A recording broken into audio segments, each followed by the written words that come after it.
It's good to have you back. And as promised, conducting election amidst cash and fuel scarcity. And before that, we were talking about protests erupting here and there. Nigerians are angry. Nigerians are frustrated. That much is very clear to anyone in the country or even outside the country looking in. That much is clear. But protests, is violent protest, is that the way to go right now? No, that's not the way to go. As a matter of fact, it worsened the situation. It wasn't just, of course, we all saw the Ogun State issue. The bank that was attacked, did it open the next day? No. So did people get more cash because of that? No. It didn't stop at Ogun State. Several branches in Lagos. If your branch is located in an area that is renowned for riot and unrest, they simply did not open. That will not help the situation anyhow. As a matter of fact, on Friday, Nubife, which is a union for bankers and insurance, is saying it will declare a strike if people keep on attacking the banks. But how did we get here? We scapegoated the banks. The politicians especially pitched the bank against the public, presenting the bank as the alpha and omega problem in this issue. So the public were pitted against and they started to attack them. But in the real sense, the bank is not the alpha and omega of this problem. It's much more complex. Unfortunately for them, they are not in a position where you can squeal on your regulator. So a bank is not going to go out there and say, no, they didn't give me money. You can't do that. You support your regulator. So you keep more. It's for the rest of us to decipher what is going on. And this money is not really there. So that we can solve this problem. It's becoming a national security problem. And anywhere this is being discussed, I will expect that the DSS, the EFCC, all those security agencies must be involved. Because what we're looking at could create another NSAS if it is not properly managed. That's a national security issue. Yes, looking at that, coming from that angle, on Monday also, last week, we had this show of force. I saw over 30 vehicles made up of different law enforcement agencies moved around major parts of Lagos. It was a show of force to say, in a way, we are here. We're going to nip everything in the bud. But one thing about violent protests is that they could erupt simultaneously and in a way that is asymmetrical. You may not see people gather to plan it. It could be something that, just like the NSAS came up. Okay, you saw videos of people in banks. There was this lady who stripped to the tights, boxers or tights as it were, and stood in there in the bank with her bra screaming. We saw that of another man who pulled off his shokoto and climbed on top of the counter. These were scenes. These are the scenes that when they are played back, these protests erupt. Okay, and like we all know, the banks are going to end up being the ones to bear the brunt, whereas really, just as he said, it's not the banks. If you apportion the blames, the commercial banks will get 20%. 80% is for the federal government, the central bank. But the people don't understand this. The people don't know it. They look at everything from that prism of you against us. And that's why I said, of course, like the governor of Lagos State did within the week, he had to announce some palliative measures, which a lot of people commended. Say, okay, we're going to reduce price of DRT, we're going to reduce this, we're going to provide food banks, so that he could touch the sensitive part of people's thinking and to say, oh, the government is trying to do something. That's just what people want to hear, people want to see. And if these things are not done, you can't show that force all over Lagos at the same time. You will be at Ikpaja and things will be happening at Lekki. Something up there, something, and that is it. Yes, unfortunately, there is this large distrust among Nigerians that even the best policies that is put in place to ameliorate suffering of the people, it is always thought to have ulterior motive.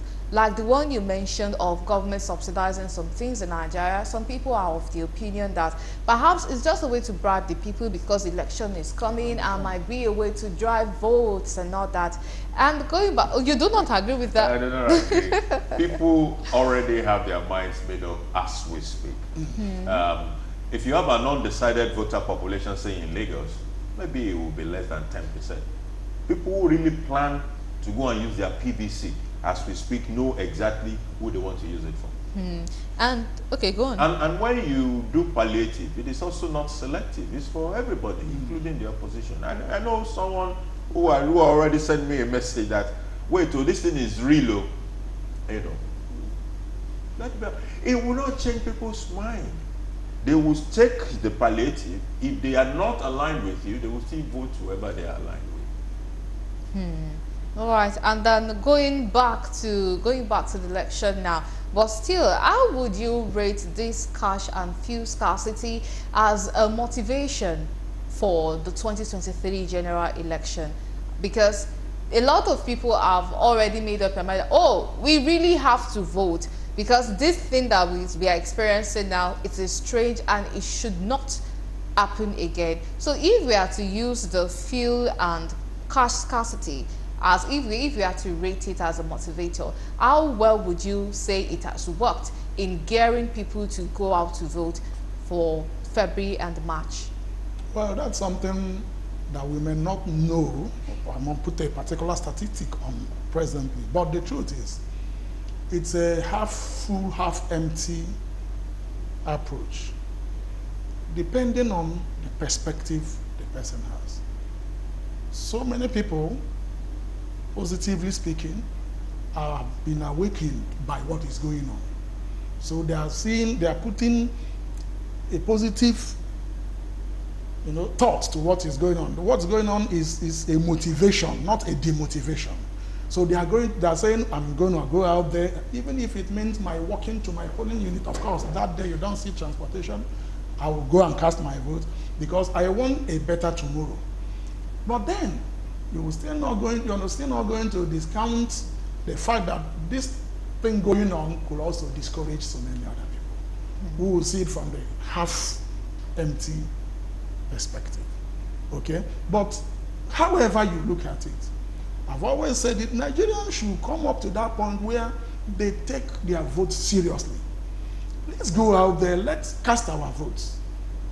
You've gone all the way to register, pick up your PVC, even though the PVC, so many stories are around that. Okay, this is another discussion for another day. But if you have yours, the last thing and the best thing, of course, you can do to yourself for your generations to come is to go out there and cast your vote. And then let's see how it goes. We believe at the end of the day we could have a government that could change this, and that is the only way to say yes, our battles have not been in vain. We've gone out there to vote.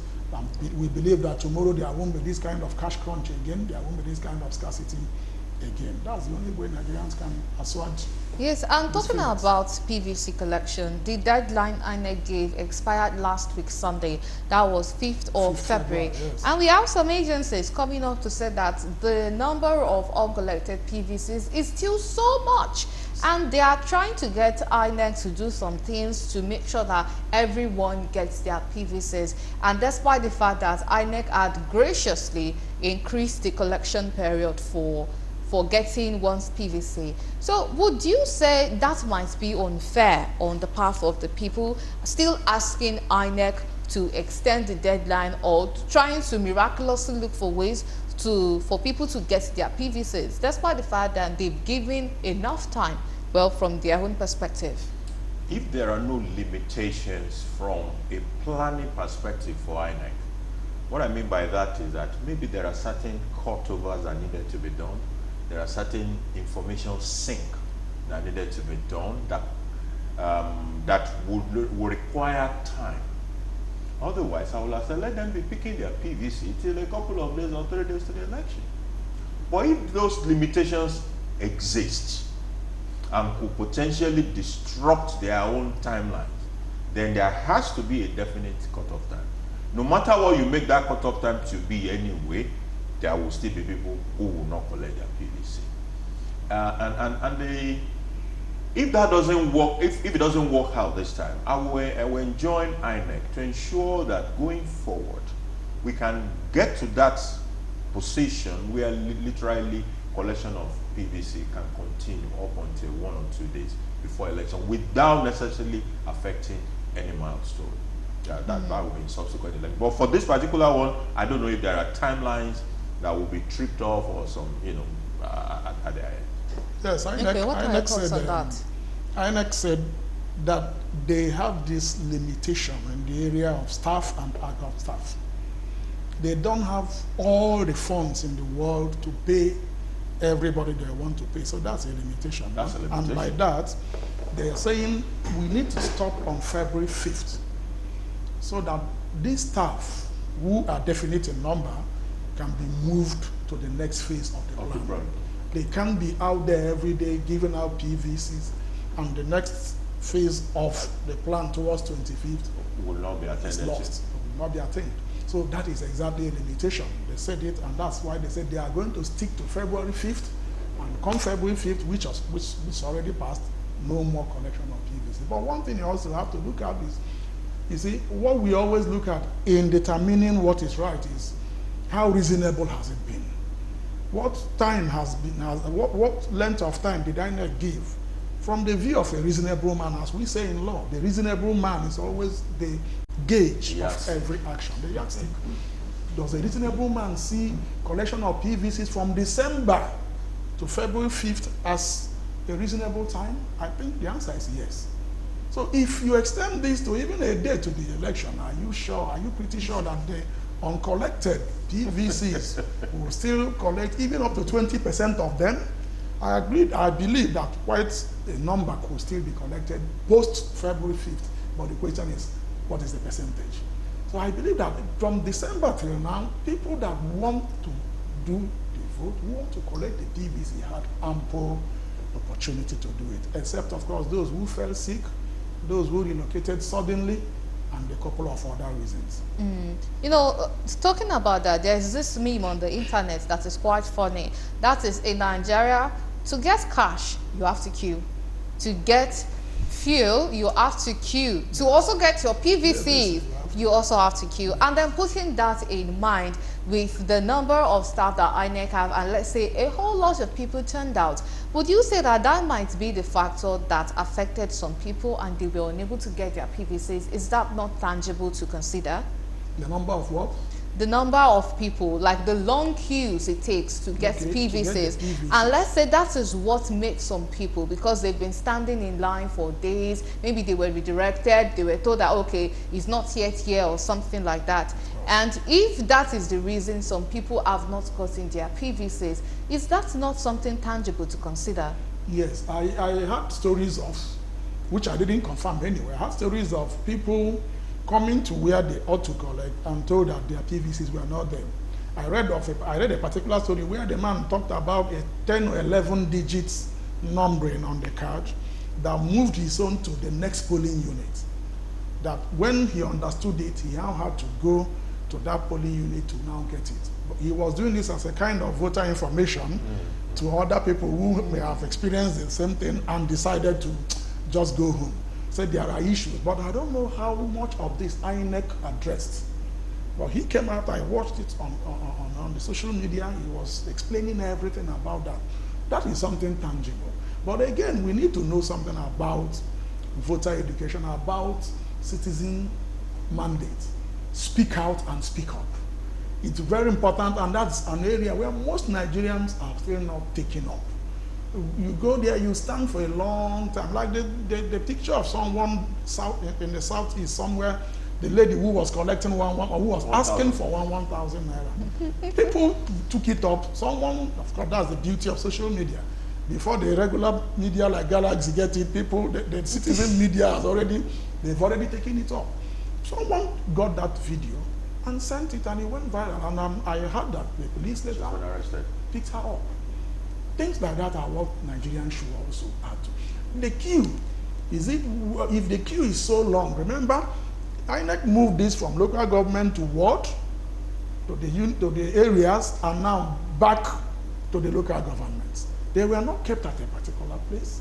And that is what INEC was trying to say is, if you don't get it here, it's going to come closer to you at your ROAs. I picked mine at my ROA, that's the registration area.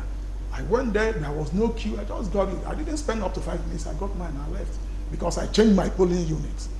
And these are the issues. If you go there and you don't get it, go back, make a report, make a complaint, bring up facts.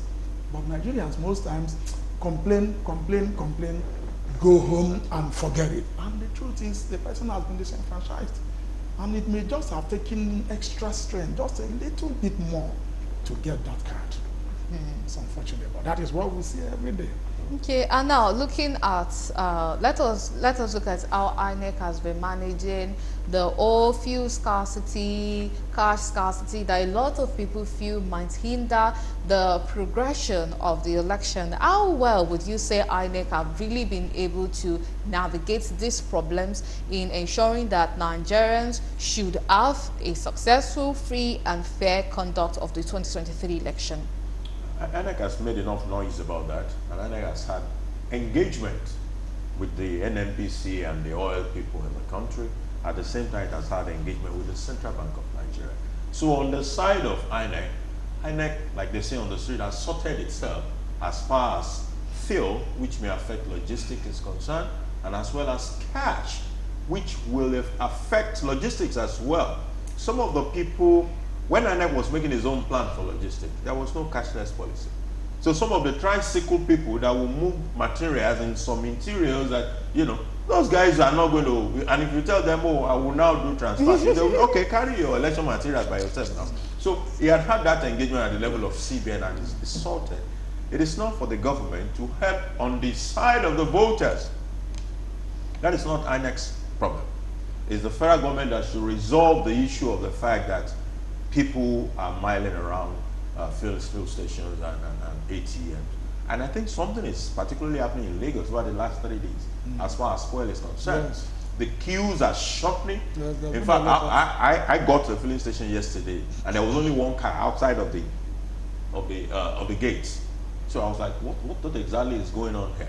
If that is sustained, even Lagos can break the back of fuel scarcity in a week in this current. If that is sustained, but Lagos is not the reality of Nigeria. There is 36 other, 5 other states, and Abuja. Abuja has been resolved, by the way. Abuja was resolved a couple of weeks ago or last week. The NNPC just pumped the field. Yes. And the 6 or 7 month scarcity disappeared. So it can be done if we're serious about doing it. Okay, and what are your thoughts? Yes, that's just the same thing. We need to go beyond Lagos and Abuja. Nigeria is beyond these 2 states. The majority of Nigerians are in all of the other 34 or 35 states. And that's where the work needs to be done.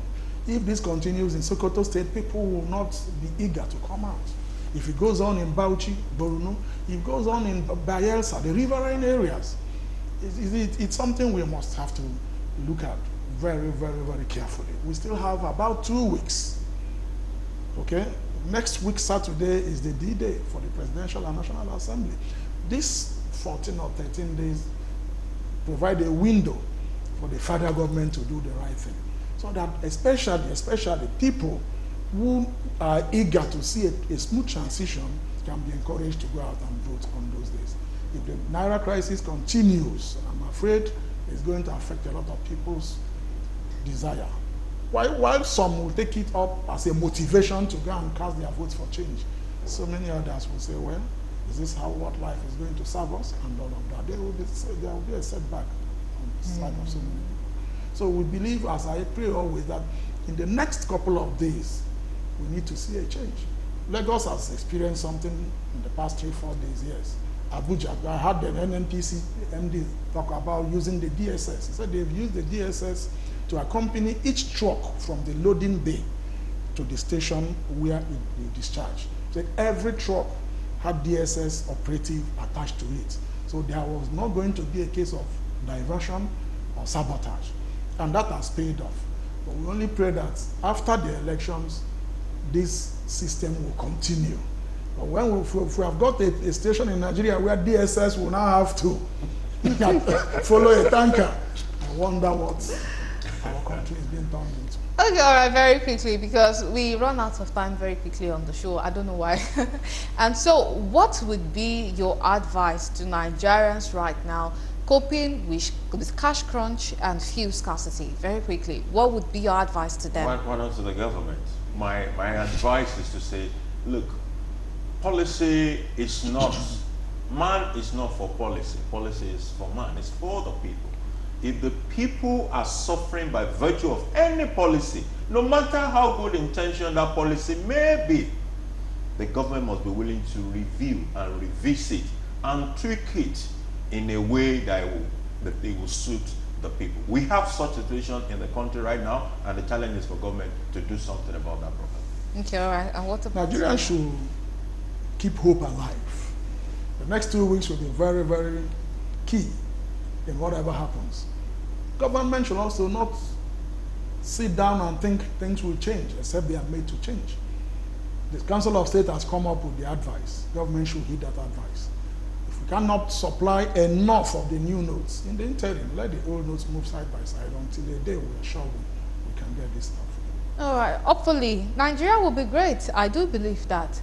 Well, however long that would be, but I do believe that Nigeria will be there. And thank you so much, you gentlemen, for being on the show. It has really been wonderful and insightful. Thank you so much for your time on the program. Bola Olojede, an economy expert. Many thanks for being on Firecrackers. Thanks for